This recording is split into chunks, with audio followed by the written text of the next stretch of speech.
So what is your most favorite Christmas tradition? I want you to share with the folks around you. If you're online, throw it in the chat. What is the thing that you get super jazzed about at this time in Advent? A Muppets Christmas?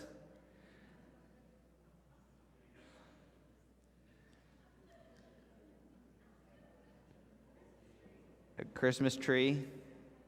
Feel free to shout them out for the whole group at this point as well. Being with family. Christmas music. Christmas dinner itself, great. Cookies, presents. That took a long time to get to presents. I'm impressed. Advent calendar. Awesome. Well, there's so many traditions that we have culturally and as people. For some people, the tradition seems to be putting up the Christmas lights on November 1st, the day after Halloween. For others, it seems to be the cookies and milk or soy milk for your Santa that is left out. There are so many traditions that we have that are deeply important to us. And I think that that's because they have great comfort to us. As a child, my favorite tradition was to sneak as many Christmas cookies as I could while my mom was making them so that she would have to replenish them quicker. My more recent favorite family tradition, though, is one with my in-laws where we all eat at a long table. It's supposedly traditional Czechoslovakian meal. And we share the hardest moments of the year and the most exciting and meaningful things. It's a time where we sort of track how we were as a family. And what I love about it is that it's predictable, it has a flow. And I think that's what we love about traditions. They're super comforting to us. And many of us love our traditions, whether it's about Christmas or whether it's the traditions of our lives and lifestyles. We have a traditional service at both campuses where we worship like we have for the past 500 years. Even our contemporary service has a tradition to it. There's a pattern. The days where we mess and tinker with the pattern, I can see the eyebrows go up, right? When there's a big curveball. You see, we love traditions because they're comforting, they're full of nostalgia and predictability.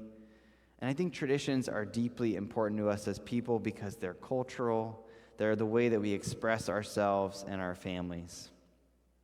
Now, I know when you are thinking of the word tradition, the next obvious word is the Grinch, but I'm sure we can close the gap on those two ideas as we talk about the traditions that I think keep the establishment of Whoville going. Now, The Grinch is our holiday film this week, and I know that there's deeply held views about which Grinch is the real Grinch. I just found out that there is a third new installment of The Grinch for folks who are younger than me, because I'm now getting old. You can laugh. And if you haven't seen The Grinch, it's super, super easy. It used to fit in 25 minutes with commercials. It's about a weird green, hairy person who looks like a tennis ball that got stuck in the wash a few too many times. It's about this man named the Grinch who's that tennis ball figure, and he decides that he is so bitter and resentful of his neighbors who are having a great Christmas time that he's going to steal all of their belongings. He's going to take their packages, the trees, the cookie crumbs. Nothing will be left safe, even if it's nailed down for the Grinch. And he and his unfortunate friend, his friend Max, who's his dog, who he pins a really curious, it looks like more like a flute, but it's meant to be a deer antler. Sorry, I clearly haven't hunted much. I don't know what they call these things. A deer antler on. He and Max, they commit this great larceny, and they end up going to this cliff, and they're about to throw away all the possessions. They're expecting to hear as the sun rises the Who's waking up and being so bitter and resentful that they start being angry. But he's frustrated at this great communal theft because he only hears singing coming down from Whoville. And though his cardiologist would obviously be very worried, we learned that the Grinch's heart grows three times as big in a matter of moments. And he feels as though he needs to return those gifts, so he brings them back on the sleigh, and they have a big, great meal, and by the end, they're all holding hands. And what I think is so interesting about this narrative is that it's really about the Christmas holiday and traditions that we have around Christmas. I think Whoville is actually built on 365 days about Christmas, 364 preparing for the next one. Their world and their culture is deeply dependent on it. And they're not the folks like me who now have to scramble because I didn't order packages 3 months ago as the news was telling me, and I have to figure that out in the next week. These folks were ready for Christmas. They are always ready for this, and they find great comfort in this special tradition. And I think they find that comfort because it's full of expectations of what it will look like. How many of us do well when our expectations fail? When the ham is overcooked on Christmas Day, when someone hits traffic on their way to your party. We all struggle around the holidays with tradition. We get too connected to to the structure of it and get too uptight about it. I think the same is true in our life, right? We don't like change. Very rarely when we say we're going to institute a new change somewhere or at work or wherever, do people go, yes, I'm excited. Right? But these things can be deeply important for us. And I think that this is true too because not every Christmas is always the same. Sometimes Christmases can be very difficult for folks. Maybe someone is sick. Maybe there's an empty chair from someone who we've lost in the past year. Or maybe you're a college student or your family member's traveling to be with some other family for the first time. When things get the stress test around the holidays, we can be stressed out. But what I think is deeply important about tradition, deeply important about it, is the sense that with expectation, with tradition, there is a deeper core of love. You see, the Who's, they wreck the Grinch's expectations because on the morning of, they get together and they join in a big sing-along. They're holding hands. They've decided that the material possessions weren't that important at the end of the day. And to be honest, I would not have been one of those Who's. I probably would have gone to Facebook and sent a big rant about how this Grinch came and stole everything, right? Some of us would have been calling our neighbors and being so upset. But what I think is important about the story of the Grinch is that the Who's show us that the tradition itself is not all the packages and boxes and tags. As we'll find out, the tradition itself is love.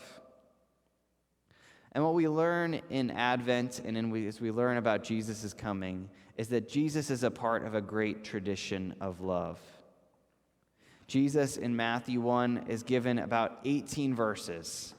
And I'm not going to read them because I know I'll see people start to fall asleep. But there's 18 verses of all these people Jesus is related to. It goes really, really far back. And obviously, it's not necessarily about this is the exact connections. It's about linking Jesus to the great tradition of God's love that we're a part of as well. And what's interesting about Matthew, too, is Matthew doesn't tell just a cheery, happy story. Cheery includes the people that maybe shouldn't have been in that family, Ancestry.com. In Jesus' ancestry, he has Rahab. He has Jacob, whose brothers sold him into slavery.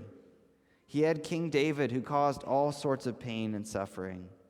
He had Abraham, a man of God, who was also someone who hurt others. And what is important about the story of Jesus' genealogy is that in the midst of pain, in the midst of things going awry and not going to plan, God shows up to help us experience love. The tradition of Jesus' background that we're a part of is a tradition that the core is love. That's what the Who's find out on Christmas morning. That Christmas, as its tradition, is really about love and community. Dr. Seuss says it came without ribbons, and it came without tags, came without packages, boxes, or bags. And he, the Grinch, puzzled and puzzled till his puzzler was sore. Then the Grinch thought of something he hadn't before. What if Christmas, perhaps, means a little bit more? You see, the Grinch starts to realize that love is the core of this community. And I always personally wonder what would have happened if the Who's had went out to find the Grinch before this had all happened. What if they had taken their tradition of love to the Grinch instead of letting this all happen? I think it's when we experience stress to our tradition, when we experience something new, that's sometimes when we best understand what's underneath it. Like I said earlier, I was traveling in Darjeeling, India over the first Christmas I had spent away from family and out of the United States. I was in a culture that was very different, where Christmas did not make sense in the culture there. And so what my wife and I had to do, estranged from our great family meal that we love, was figure out what is the core of our Christmas tradition. We didn't have the packages, the boxes, or tags, or family meal. So we had to figure out what is underneath all of this. And what we ended up doing was replicating that family meal with different food, with all sorts of time to reflect. And it ended up being the tradition itself that was full of love that brought us through that holiday with joy and cheer. So my question for us this morning is, which of those traditions really need to be recentered about loving God and loving your neighbor? Which are the traditions that we're just caught in because we've always done it? Which of the traditions do we need to pump some more love into to experience change and to experience community? As I was thinking back to last year, I was really impressed by how this church, how we thought about our tradition. Because last year we figured out we couldn't safely do an indoor service. And what we realized is that we wanted the tradition to be there, but we weren't going to be able to do it like the things we had always remembered it as, right? It was necessarily going to be different. And so what we decided to do was gather in a parking lot and sing songs, spend time together, and to share God's love on Christmas Eve. This is something that the Grinch would have puzzled at. This is something that brought our community together, because at the core of why we gather on Christmas Eve is to experience God's love together. It's a very memorable thing for me that we didn't need the packages, the cantatas, the cookies, or tags. We experienced God's love together. So which of your traditions do you need to retinker to have a bit more of God's love in this Christmas? What are the things that maybe just need to be shelved for a bit if they're distracting you from spending more time with your family and friends? I'm going to ask a few questions for you to think about throughout the rest of the service and as we go forth today. In a tradition of surprise and love this season, do you need to bring in a new pattern or a new tradition that can be really rooted in love? Can you figure out how to surprise the Grinch on your street with a gift of kindness? Do you need to go to the bar or places where the Grinches in our community live and go and reach out and connect with people who often feel isolated in this holiday season? Do we need to put our phones away at the table and really connect with people to experience God's love at a meal? Do we need to think about who we can invite into our Christmas meals or Christmas traditions who may need some extra support this season? Again, how is God calling you to live out your traditions of love this Advent season? Amen.